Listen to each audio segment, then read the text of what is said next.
আসসালামু আলাইকুম ভাই বোনেরা, সবাই কেমন আছো? আজকে 6 জানুয়ারি। আজকে আমার একমাত্র বাবাটার বার্থডে। তো যে কোনো পরিস্থিতির কারণে আমি আর আমার বাবাটা আলাদা আছি। আমি ওকে আমার কাছে আনতেও পারিনি। প্রতি বছরে তাও ওর জন্য গিফট বা কেক টেক কিনে পাঠাই। এবছরে আর ওর আব্বু সেগুলো নিতে দেয়নি, আমার জিনিস নিনি। তো খুবই খারাপ লাগছে বাবা তোমার জন্য। এই জন্য আমি ছোট্ট একটা তোমার পছন্দের কেক এনেছি তোমার জন্মদিনের উপলক্ষে। এখন আমি এটা কেটে খাবো।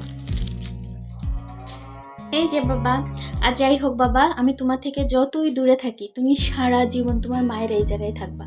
আর আমি জানি সারা জীবন তুমিও আমার মনে রাখবা যে আমি তোমার মা। তো হ্যাপি বার্থডে বাবা। এই যে বাবা, তোমার কেক। বিসমিল্লাহ।